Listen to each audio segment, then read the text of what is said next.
Sekarang kita belajar perkembangbiakan vegetatif, yaitu perkembangbiakan tanpa proses perkawinan. Ada dua ya, secara alami dan buatan.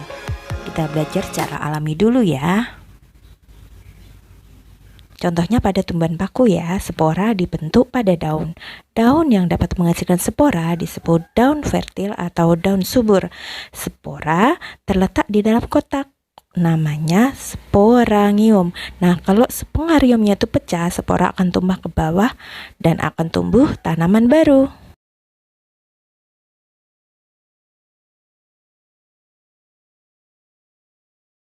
Dengan cara rizoma. Rizoma ini adalah akar tinggal, yaitu batang yang tumbuh mendatar di dalam tanah yang menyerupai akar.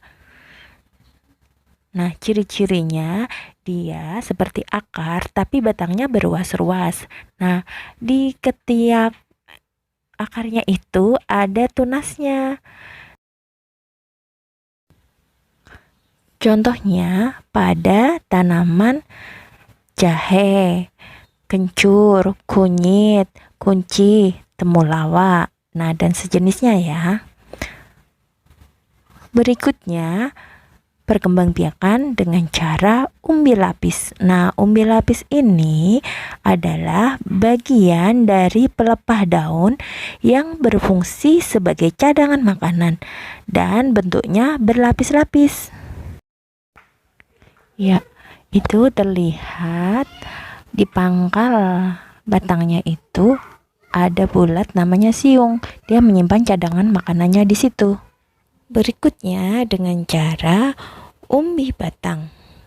Nah, umbi batang adalah bagian batang yang tumbuh di dalam tanah dan berfungsi untuk menyimpan cadangan makanan, terutama berupa zat tepung.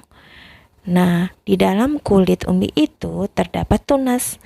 Nah, kalau cocok tanahnya, dia akan menjadi tanaman baru. Berikutnya berkembang biak dengan umbi akar. Umbi akar adalah akar yang berubah fungsi untuk menyimpan cadangan makanan, terutama zat tepung. Nah, contohnya pada wortel ya. Cirinya dia tidak mempunyai daun atau kuncup. Jadi dari akar langsung batang.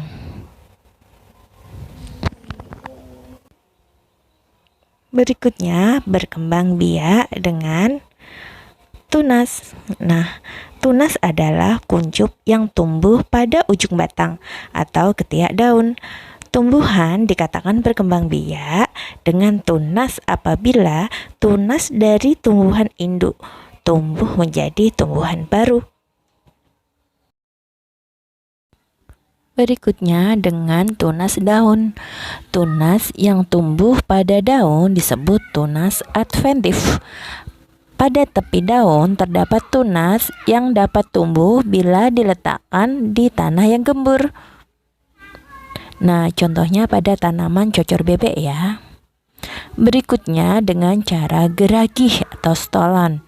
Nah, geragih adalah batang beruas yang tumbuh menjalar di atas atau di bawah permukaan tanah. Ruas tanaman bila menyentuh tanah akan tumbuh akar dan tunas baru sehingga menjadi tanaman baru.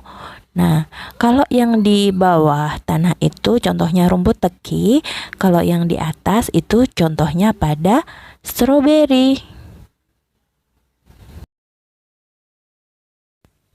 Sekarang kita belajar perkembangbiakan vegetatif buatan. Apa sih perkembangbiakan vegetatif buatan itu? Perkembangbiakan yang tanpa dilalui proses perkawinan tapi dengan bantuan makhluk lain, dalam hal ini manusia ya. Nah, di antaranya bisa dengan cara mencangkok. Nah, perhatikan ya langkah-langkahnya. Pertama, kita kupas kulit dan kambiumnya, lalu beri tanahnya yang lembab ya. Bungkus dengan serabut kelapa. Kalau nggak ada plastik juga nggak apa-apa, dilubangi kecil-kecil. Habis itu diikat ya. Nah, jangan lupa tiap hari disiram. Siramnya nggak usah terlalu banyak, yang penting tanahnya lembab. Oke. Berikutnya dengan cara menstek. Nah, kali ini kita ambil contoh batang singkong akan kita stek. Kita potong miring ya, agar mudah dimasukkan ke dalam tanah. Tanahnya kita gemburkan juga. Berikutnya dengan cara merunduk. Nah, cari cabang yang dekat tanah. Nah, kita rundukkan ya, kita masukkan ke dalam tanah, kita tambahin tanah dengan tanah yang gembur sehingga akar mudah untuk tumbuh. Kalau sudah tumbuh, kita potong, tumbuhlah tanaman baru. Berikutnya dengan cara okulasi atau menempel. Nah, di sini harus ada dua tanaman yang berbeda ya. Nah, tanaman yang pertama kupas batangnya, tanaman yang kedua ambil mata tunasnya.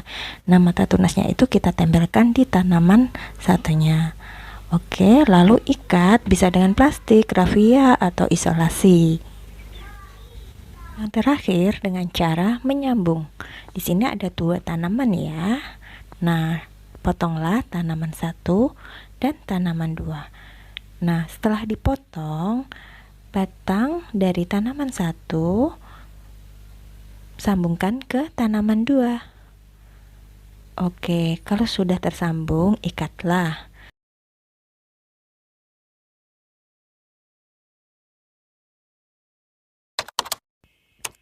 Demikian pembelajaran tentang perkembangbiakan generatif dan vegetatif. Semoga bermanfaat ya. Bye bye.